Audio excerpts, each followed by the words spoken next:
estamos colocando para vocês hoje. Vou apresentar para vocês o ensinamento da Shirley Telles, onde ela nos mostra a importância de sermos separados para Deus. Em João capítulo 17, Jesus ele faz a oração sacerdotal e nessa oração ele diz assim, que nós somos separados para Deus. Quando nós escolhemos Jesus como nosso Senhor e Salvador, nós nos tornamos um povo separado para Deus. E por isso Jesus, ali nessa oração sacerdotal, ele intercede por nós e fala assim, não peço por todos, mas peço por aqueles que me deste. Peço que os livre do mal, não que os tire do mundo, mas que os livre do mal. Jesus demonstra então que nós podemos ser povo separado. Você pode ser povo separado, desde que você aceite Jesus como seu Senhor e Salvador. Se você ainda não fez isso e quer ser desse povo separado, entregue sua vida para Jesus e você passará a fazer parte desses que são cuidados por Jesus e separados para Deus. Todos nós, com certeza que estamos aqui, quando ouvíamos o Israel falar, queríamos que os nossos grupos de oração fossem assim. Grupos cheios do Espírito Santo, cheio do poder de Deus, cheio da manifestação da graça de Deus, de cura, de libertação. Tudo isso que o Israel foi falando aqui, que os nossos grupos de oração precisam ser, eu tenho certeza que no coração de vocês, assim como no meu, encheu-se de desejo para que a vontade de Deus aconteça. Desejo de que o nosso grupo de oração pare de ser morno e fique um grupo de oração cheio da graça de Deus. Todos nós com certeza queremos isso. No entanto, eu vim para dizer para vocês que isto não é uma obra humana. Isto é uma obra de Deus. É uma obra do Espírito. E enquanto nós estivermos militando na carne, o nosso grupo de oração vai ser carne. Somente quando militarmos no Espírito, o nosso grupo de oração viverá do Espírito Santo. O que quer dizer isso? Eu já fui em alguns grupos de oração em que as pessoas fizeram orações bonitas. Diz que não adiantaram nada.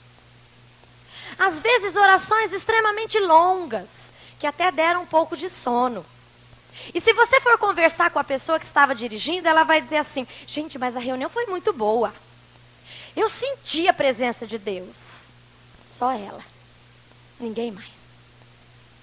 Já deve ter acontecido isso com vocês.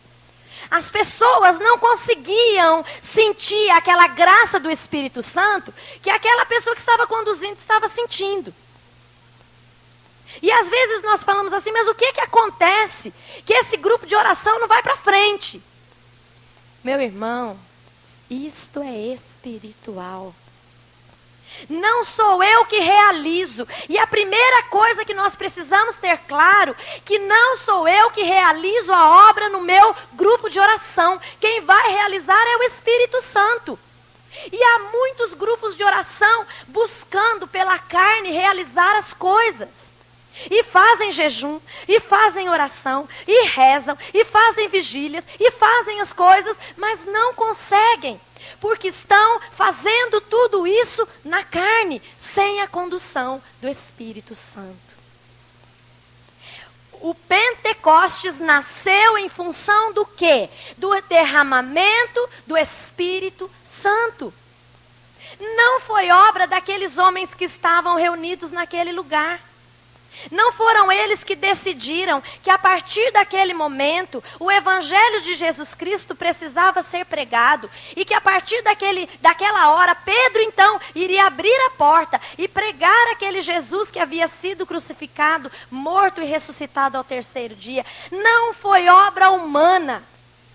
Infelizmente, muitos grupos de oração estão agindo humanamente e é por isso que a obra do Espírito Santo não tem espaço. Mas quando eu estou dizendo isso, eu não estou dizendo que as pessoas não estão rezando. Há um erro. Nós entendemos que toda vez que eu estou rezando, eu estou fazendo uma obra do Espírito. Isto não é real. Eu faço uma obra do Espírito, eu realizo uma obra do Espírito quando eu ouço o Espírito e faço aquilo que o Espírito quer. De outra forma, você pode se matar em jejuns e nada vai acontecer.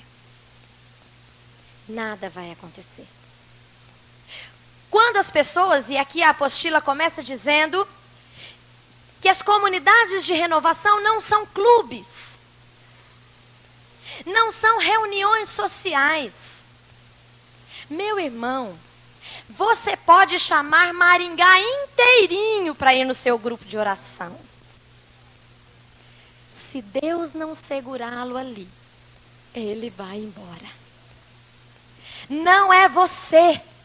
E nós nos enganamos quando nós achamos que basta sairmos convidando todo mundo para ir no nosso grupo de oração. Quem sabe assim o nosso grupo de oração vai ficar cheio de gente. Afinal de contas, o Israel diz que os grupos têm que ser cheios, né? Então vamos fazer um mutirão e chamar Maringá inteirinho para vir no nosso grupo de oração, para que todos ouçam o Evangelho. Olha, é até bom que você não faça isso, porque ele vai achar que ouviu o Evangelho e não ouviu, e nunca mais vai querer entrar num grupo de oração. Ou então eu acho que quem sabe se eu for lá buscar as pessoas do outro grupo de oração e trazer para o meu vai dar certo. Meu irmão, esta não é uma obra da carne, esta é uma obra do Espírito. É o Espírito que vai agir no seu grupo de oração. E se não é ele que está agindo, a primeira coisa que você tem que fazer é parar e pensar. Quem é que está movendo o meu grupo de oração? Senão, você vai convidar e cada vez vão ter 20 pessoas novas no seu grupo de oração. E a semana que vem, mais 20 novas, porque as 20 já não vieram mais. E de novas em novas, o seu grupo vai continuar. E aí tem uns que nem novas vêm, né? Parece que ninguém aceita o teu convite, ninguém quer ir no seu grupo de oração. Você convidou o bairro inteirinho e ninguém quis ir. Isto é uma obra do Espírito. Não é uma obra social. As pessoas, não se enganem, meus irmãos, as pessoas não se juntam no seu grupo de oração porque você é uma pessoa extremamente agradável, porque pode ser até que você não seja. As pessoas não vão se juntar lá porque você serve um bolo no final. Ou um cafezinho, ou um chazinho. Elas vão buscando Jesus Cristo. E se você não apresenta Jesus Cristo, elas vão embora. Mesmo que você seja uma pessoa muito bacana. Aí acontece alguns grupos de oração que eu já ouvi dizer que fazem assim. Olha, eu sou mesmo, é lá do grupo de oração fulano de tal. Mas eu venho aqui nesse grupo para me encher. Para me abastecer. Espera lá. Você vai fazer o que então no outro? Ah, é porque lá tem os meus amigos. Ah, gente, vocês já ouviram isso, eu já ouvi isso. Isso existe. Então, primeiro que esse grupo não tinha nem que existir, né? Está atrapalhando. Deus quer grupos cheios do Espírito Santo. Aí vocês vão dizer assim, mas nossa, isso de novo. Toda Paulo Apóstolo, nós estamos falando a mesma coisa. Por que é que o seu grupo não mudou ainda? Há quantos anos nós estamos aqui nessa escola Paulo Apóstolo? 2 anos. Meu irmão, quanto o seu grupo de oração mudou nesses 2 anos? Pensa um pouquinho. Mudou alguma coisa ou ele continua igual? 2 anos que nós estamos falando que grupos de oração têm que ser grupos cheios do Espírito Santo, que grupos de oração têm que ser cheios da graça de Deus, que grupos de oração têm que manifestar os carismas, que grupos de oração é um grupo em que necessariamente as pessoas virão, porque as pessoas têm sede de Deus. E eu não preciso convidar.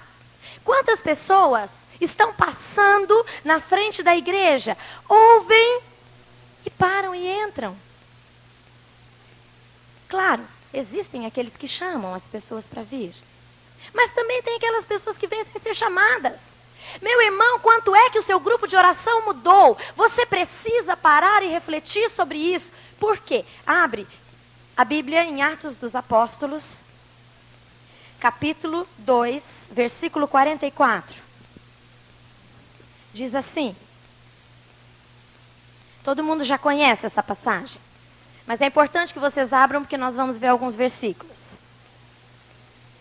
Atos dos Apóstolos, capítulo 2, versículo... Não é o 44. 47. Desculpem. Louvando a Deus e cativando a simpatia de todo o povo. E o Senhor, cada dia, lhes ajuntava outros que estavam a caminho da salvação. Capítulo 4.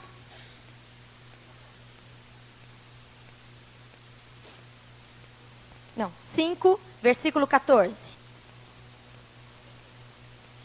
Cada vez mais aumentava a multidão dos homens e mulheres que acreditavam no Senhor.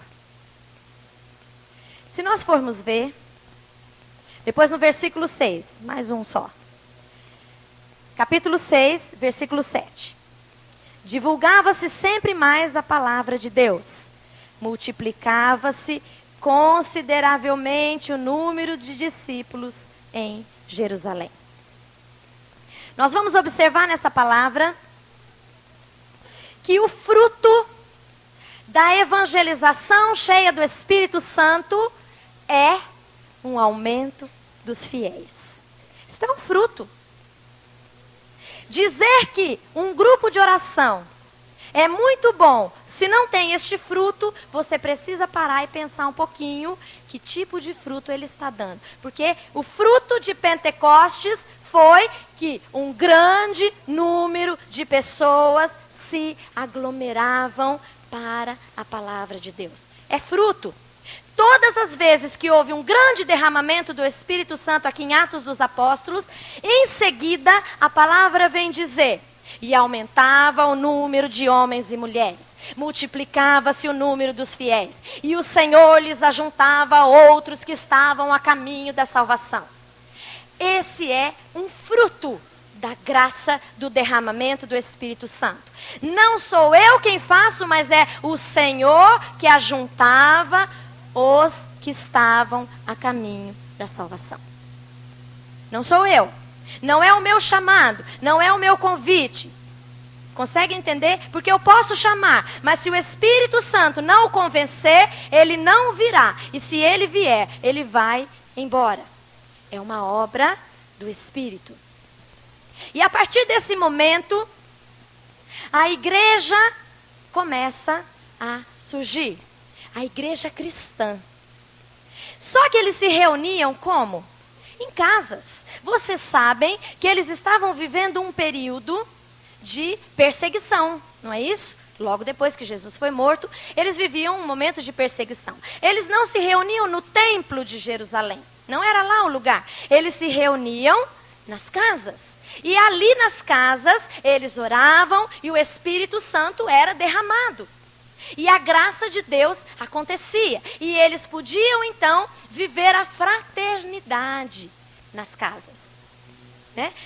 Eram grupos menores, aqueles que cabiam ali naquela casa. E eles, então, diz a palavra que Paulo viajava às vezes e ficava naquela comunidade servindo todos os grupos daquela região durante 2 anos, durante meses. É assim que eles se reuniam a princípio e viviam aquela graça do Espírito Santo. Que é aquilo que o Israel chamou a nossa atenção para os grupos de perseverança. Os nossos grupos de perseverança, na verdade, são como aquele momento da igreja em que se reuniam nas casas, onde a graça e o poder do batismo do Espírito Santo acontecia. E eu quero dizer que os grupos de perseverança que não fazem acontecer essa graça, esse batismo do Espírito Santo, estão faltando com o seu chamado inicial. O chamado de Deus para os grupos de perseverança é serem comunidades de amor e fraternidade. Mas aquele povo, segundo a palavra, foi aumentando. E todos nós, e todos eles na época eram uma mesma igreja. E por isso então vai nascendo essa igreja maior, essa igreja institucional. Mas que na verdade não era para perder a essência da graça do Espírito Santo, do amor fraternal, do poder de Jesus Cristo, como ela perdeu. No entanto, o que nós vemos hoje é uma igreja fria. É uma igreja sem o poder de Deus. É claro, gente, nós não vamos generalizar e dizer que todos são assim. Só que, infelizmente, os grupos de oração que nasceram para ser o motor, a graça da igreja, estão perdendo aquilo que tinham a princípio.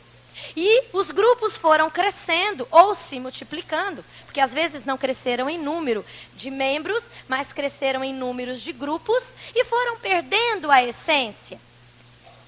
E Deus então retorna a renovação e diz: renovação, renova-te a ti mesmo. Por quê? Porque perdemos a essência do nosso chamado. E nós precisamos cuidar muito para não perdermos a essência de ser igreja. Não é a essência de ser grupo de comunidade de renovação, mas é a essência de ser igreja, porque a igreja é para que a graça de Deus aconteça, para que o irmão receba o poder do Espírito, para que o irmão seja curado, para que eu seja curado, para que eu receba a orientação de Deus, para que eu receba as instruções de Deus, para que eu ame. Conhecemos em Atos dos Apóstolos que diz que quando aquela comunidade se reunia e orava, as pessoas de fora olhavam para eles e diziam o quê? Vejam como eles vivem.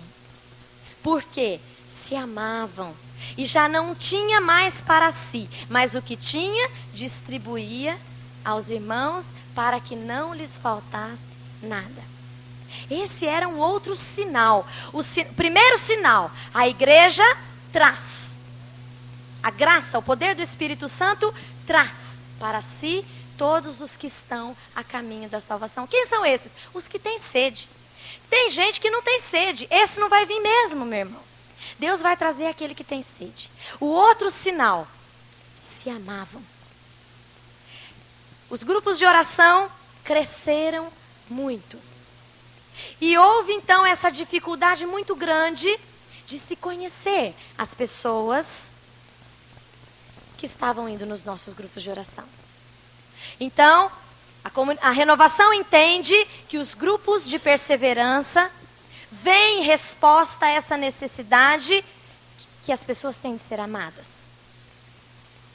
Grupos grandes que se dividem em grupos pequenos, onde eu vou conhecer o meu irmão, onde eu vou amar o meu irmão, onde eu vou ajudar o meu irmão, onde eu vou estar com ele nos seus momentos felizes e nos seus momentos tristes.